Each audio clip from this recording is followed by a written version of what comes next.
And it's really, it's quite intuitive. I mean, really, what you need to strive for is to make sure your thumb. Let me just try to get it a bit more angled if I can, to make sure it's kind of between, if you can do it, usually between your second and your ring finger. Usually when you're playing, it really is the most convenient position. Whether you're in the higher section of the neck or the lower section, you kind of need to make sure it's like this. It can be more over the neck as well. Sometimes when you're doing bends, it's absolutely normal for it. You know, if you're doing bends, it's honestly better to have this.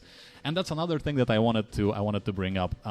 With bending, a lot of people find it difficult. A lot of guitar players find bending difficult, and we tend to kind of, especially when we're starting out, we tend to bend more like this. Like let me just kind of like using the fingers, not using the wrist, but exactly using the fingers like that, which is not very accurate, even when you use like multiple fingers to support, like that kind of thing. You can make it work. Some people I've seen can, have made it work, but it's so much more difficult, so much more imprecise.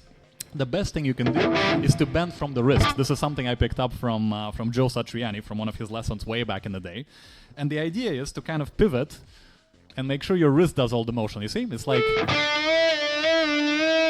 it's almost like you're doing this kind of motion, like you're turning a key, I think is how Satriani put it. And also when you're vibratoing, it should also be more convenient that way too.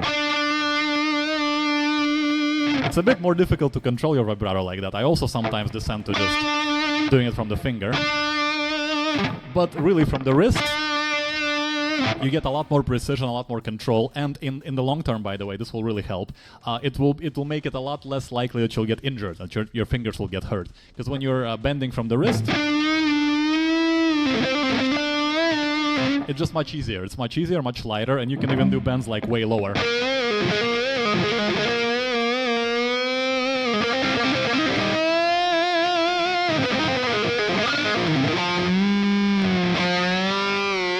Even stuff like that, which is actually quite difficult to do way down below.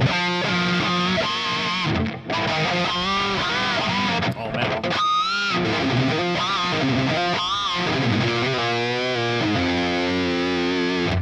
So yeah, try to involve your wrist as much as you can, and then it will work. Trust me on this. It's something that I struggled with myself for a very long time, and even these days I sometimes catch myself, like realizing I'm not, using my wrist, using my fingers more. And yeah, trust me, it's just better to go from the wrist.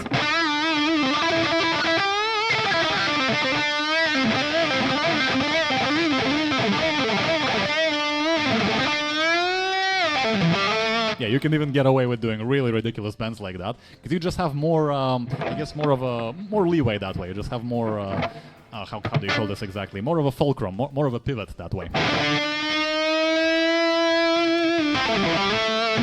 So yeah, I hope that's helpful, because yeah, to me it has been a really transformative thing for my playing when I realized, you can do it from the wrist.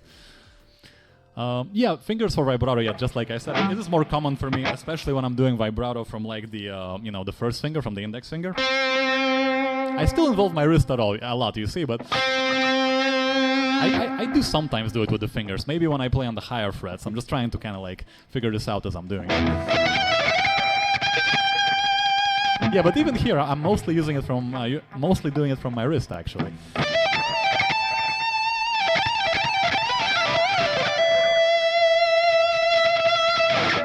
Yeah, I guess I did manage to train myself pretty well.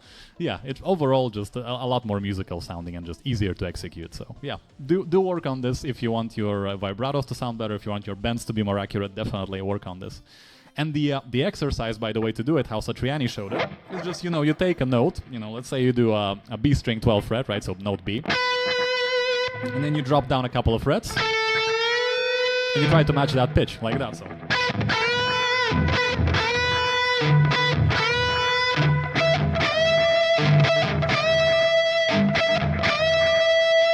That's how you work on accuracy, basically.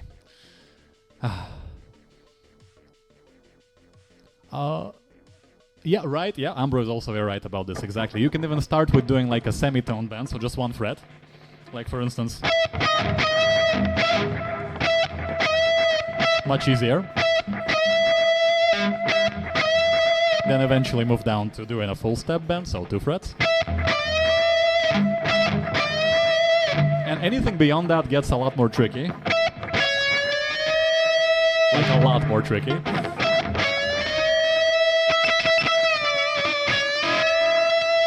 But you can get there eventually as well. It's just, yeah, it's not something I practice a lot either. But if you want to do some wild bending, like, you know,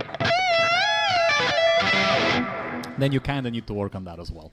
But yeah, there we go. That's as much as I can share at the moment.